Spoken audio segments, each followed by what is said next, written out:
Hello students. कल हमारी जो क्लास थी उसमें हमने एक न्यूमेरिकल ये जो मैंने दिया था उसको मैंने डिस्कस किया था। ठीक है, आई होप आपसे ये हो गया होगा। ठीक है, मैंने डिस्कस कर लिया, उसके बाद आपको समझ में आ गया होगा।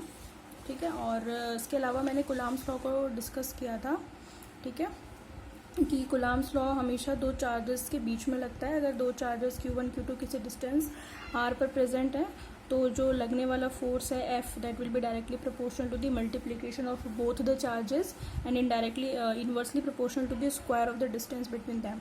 ओके, इन दोनों को मैंने कंबाइन कर दिया था यहाँ पे। ठीक है, एंड देन मेरे पास एक जब मैंने प्रोपोर्शनलिटी का कांस्टेंट हटाया था तो मेरे प्रोपोर्शनल हटाया था तो एक कांस्टेंट आया था मेरे पास k। ठीक है, उस k के लिए मैं ये तो हमारी आई थी यूनिट। वैल्यू कितनी होती है इसकी 1/4 pi epsilon not. Epsilon not यहाँ पे मैं बताऊंगी आपको कि क्या है, कल बीच में वीडियो क्लिप हो गया था। ठीक है, और मैं ये बता रही थी आपको वीडियो के उस टाइम पे कि k जो है वो एक कांस्टेंट है और उसकी मैथमेटिकल वैल्यू ये होती है और कांस्टेंट वैल्यू 9 × 10⁻9 होती है। तो जब हम आगे न्यूमेरिकल्स करेंगे तो वहाँ पे k की वैल्यू हम क्या पुट करेंगे 9 × 10⁻9। तो मतलब कभी कभी ऐसा होता है कि रिक्वायरमेंट के हिसाब से वैल्यूज यूज़ करनी पड़ती है। कभी कभी ये काम आती है न्यूमेरिकल में, कभी कभी ये काम आती है। ठीक है, अच्छा मैं ये बता रही थी कि जो k है वो डिपेंड करता है upon the nature of the medium of charges. मतलब आप ये जो दो चार्जेस रख रहे हो Q1 Q2 तो इनको किसी जिस भी मीडियम में रख रहे हो इस केक की वैल्यू उसी मीडियम पर डिपेंड करेगी कि आप इन्हें वैक्यूम में रख रहे हो, एयर में रख रहे हो, शीशे के मीडियम में रख रहे हो या फिर पानी के मीडियम में रख रहे हो। तो जिस टाइप का मीडियम आप यूज़ कर रहे हो उसी पर ये के की वैल्यू डिपेंड करती है। समझ में आ रही बात? तो आज हम अपना आगे कंटिन्यू कर रहे हैं। अच्छा, उससे पहले मैं एक अपना पेंडिंग काम कंप्लीट कर देती हूँ जो मेरा कल भी रह गया था। मैं आपको बार बार कह रही थी कि ये जो हमने चार्ज के फैक्ट पढ़े थे उसमें दो फैक्ट एक्चुअली और एक ही हुआ था। कल भी मैं इसको कह रही थी, फिर दोबारा बताना इसको रह गया, तो मैं आज उसको बता देती हूँ। देखो भाई, चार्ज की एक तो फैक्ट ये था चार्ज के बारे में इंपॉर्टेंट कि चार्ज जब भी होगा तो उससे रिलेटेड कुछ ना कुछ मास ज़रूर होगा। ठीक है, तो existence of charge can never be possible without mass. तो अगर चार्ज है तो मास होगा ही होगा। समझ में आ रही है बात?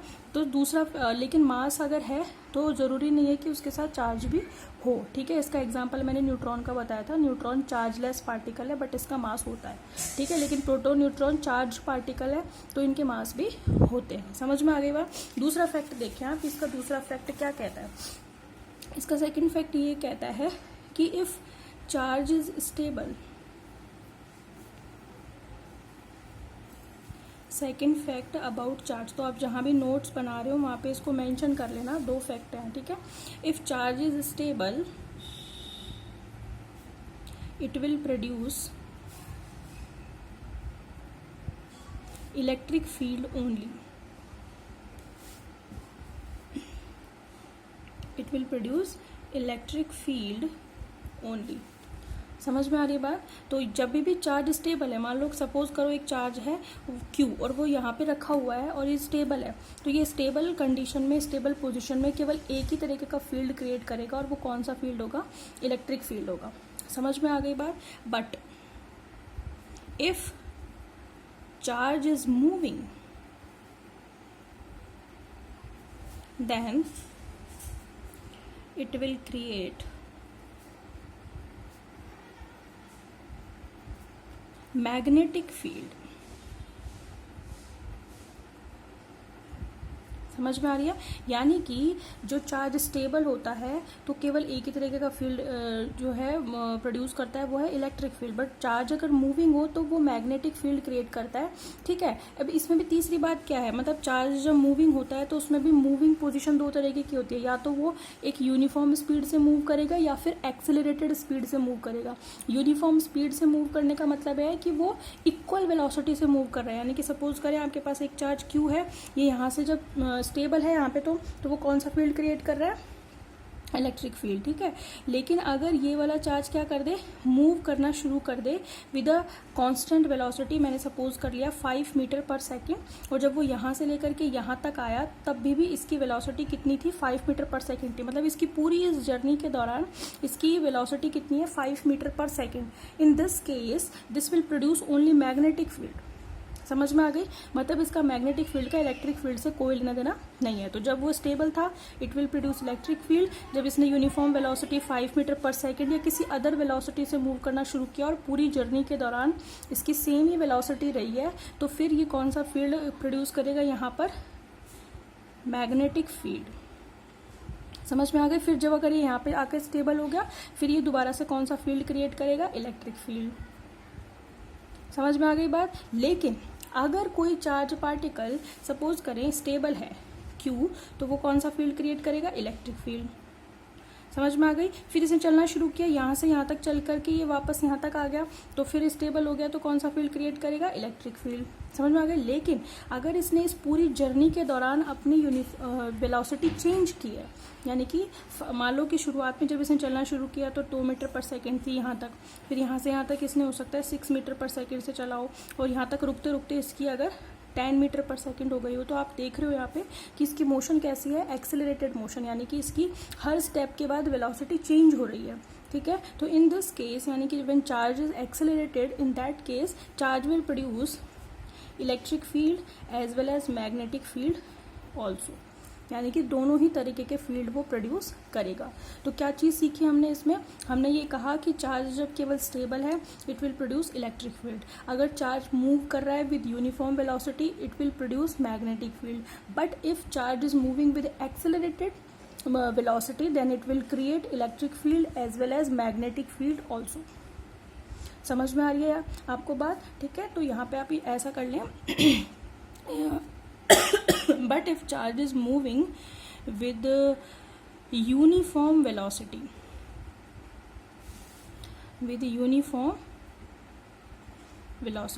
समझ में आ गई? यहाँ पे मैंने एक नया वर्ड मेंशन कर दिया, with uniform velocity then it will create magnetic field, but and ऐसे कि लिखना, एंड इफ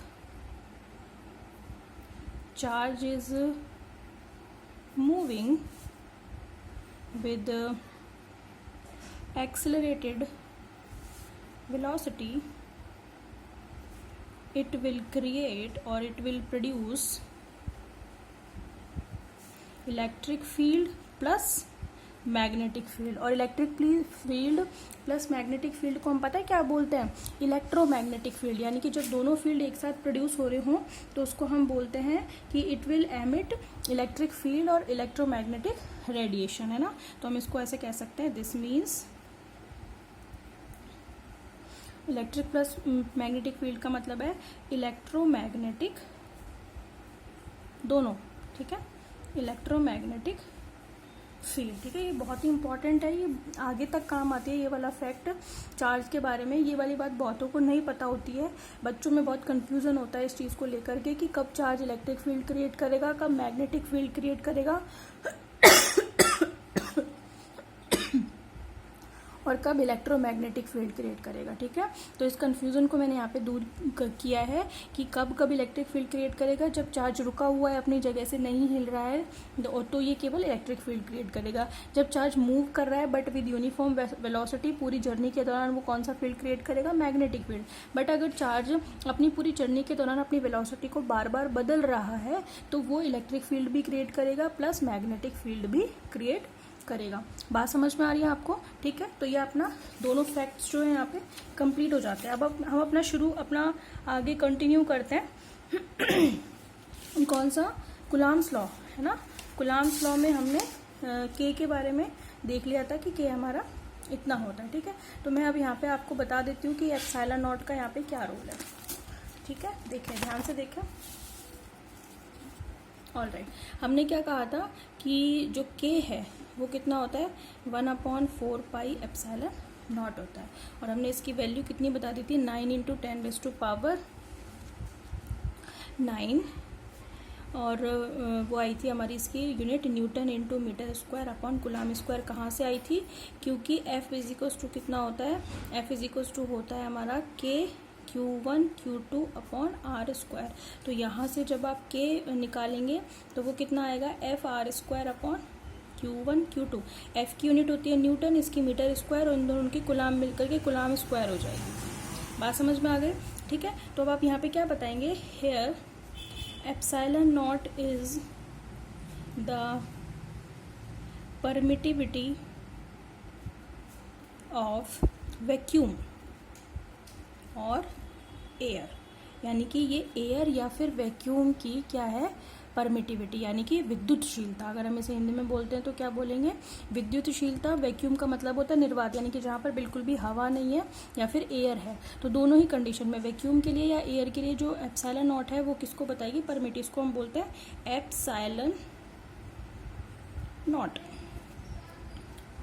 बात समझ में आ रही है आपको। तो यहाँ पे मैंने दो चीज़ें नई आपको इंट्रोड्यूस की। एक तो है के, उसकी वैल्यू इतनी होती है मैथमेटिकली फॉर्मूला में, और ये होती है उसकी वैल्यू, ठीक है। और ये एप्सिलॉन नॉट उसमें आया है, तो एप्सिलॉन नॉट है वैक्यूम की परमिटिविटी या फिर एयर की परमिटिविटी। समझ में आ रही है बात। और यहाँ पे ये जो एप्सिलॉन नॉट है ये कांस्टेंट होता है, ठीक है।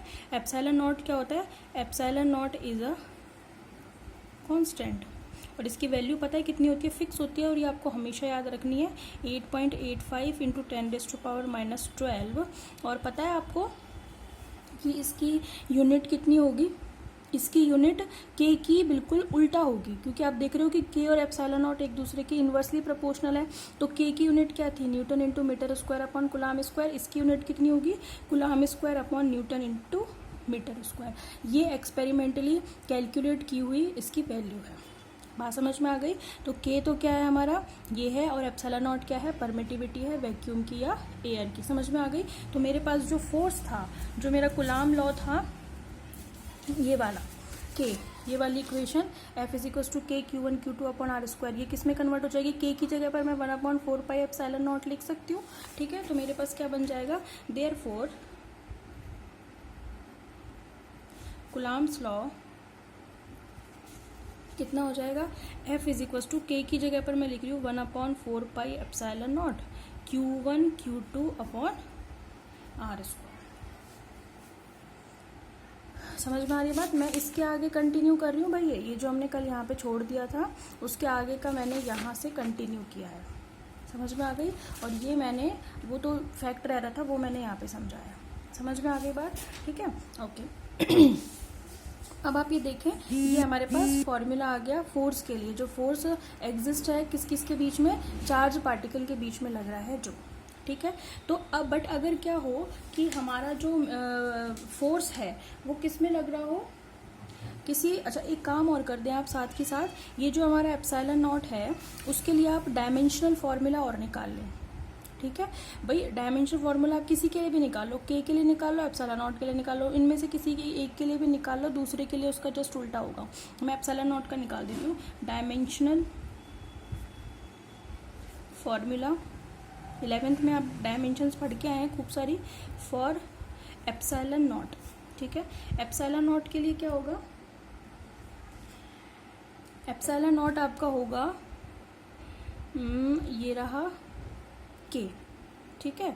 तो आप क्या करोगे, आप अच्छा आप ऐसा करो, आप है ना के लिए निकाल लो, फिर हम एप्सिलॉन नॉट के लिए उसका जस्ट उल्टा कर देंगे, ठीक है, क्योंकि आपके लिए इसका निकालना आसान होगा, अदरवाइज एप्सिलॉन नॉट के लिए आप कंफ्यूज रहेंगे। तो मैं के लिए निकाल देती हूँ आपका डायमेंशनल फॉर्मूला, ठीक है। तो के लिए के का फॉर्मूला ये रहा हमारे पास, FR² upon Q1 into Q2, ठीक है।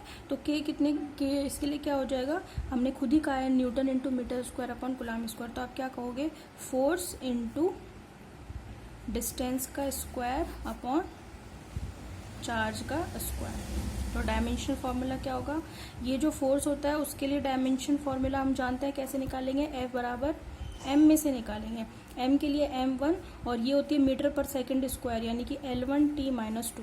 तो फोर्स का कितना हो गया डायमेंशन फॉर्मूला, m1 L1T-2। तो मैं यहाँ पे रख रही हूँ m1 L1T-2 into distance, distance मतलब उसका स्क्वायर L2, नीचे चार्ज का स्क्वायर, चार्ज का स्क्वायर, चार्ज की कितनी होती है भाई, Q = I इंटू टी होता है ना, यानी कि Q = क्या हो गया, A1T1 किसकी हो गई, डायमेंशनल फॉर्मूला चार्ज के लिए। तो मैं यहाँ पे लिख रही हूँ A1T1 का स्क्वायर। समझ में आ गई।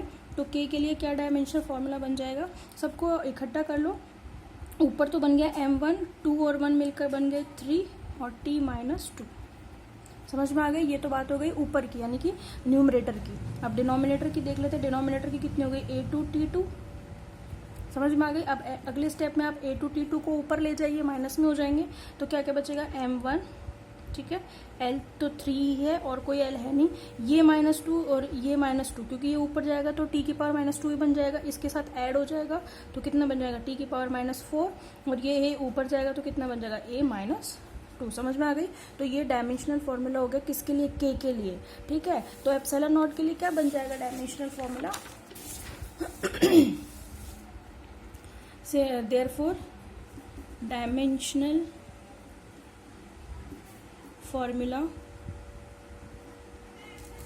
फॉर एप्सिलॉन नॉट, है ना, कितना होगा एप्सिलॉन नॉट के लिए जो होगा वो 1/k का होगा, है ना, 1/4 पाई k होगा ना, क्योंकि k बराबर 1/4 पाई एप्सिलॉन नॉट होता है। तो एप्सिलॉन नॉट को इधर ले जाओ, k को नीचे ले आओ, 4 पाई की तो कोई डायमेंशनल फॉर्मूला होगा नहीं क्योंकि कांस्टेंट है, ठीक है। k के लिए हम अभी निकाल चुके हैं, k के लिए हमने क्या निकाला है M1 L3 T-4 A-2, ठीक है। तो वो मैं रख रही हूँ यहाँ पे M1 L3 T-4 A-2, ठीक है, इसको मैं रख रही हूँ। अब आप सीधा कर लो, इसको ऊपर ले जाओ, ये सारी क्वांटिटी ऊपर ले जाओ, तो एप्सिलॉन नॉट आपका कितना हो जाएगा M-1 L-3 T-4 A-2। समझ में आ गई। यानी कि आपको जस्ट इनकी पावर्स को रिवर्स करना है, जो पॉजिटिव है वो नेगेटिव कर देनी है और जो नेगेटिव है वो पॉजिटिव कर देनी है, ठीक है। तो पावर्स जब डिनोमिनेटर से न्यूमरेटर या न्यूमरेटर से डिनोमिनेटर में आती है तो वो उनका साइन चेंज हो जाता है, ठीक है। तो ये बात तो आपने 10th क्लास में पढ़ ली होगी।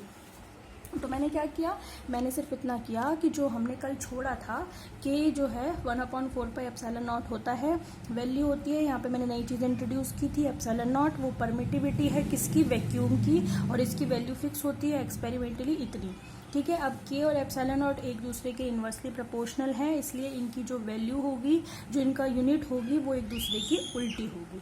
समझ में आ गई बात। फिर मैंने k जो हमारा फॉर्मूला था KQ1Q2/r² कूलाम का, उसमें मैंने k की वैल्यू यहाँ पे रख दी।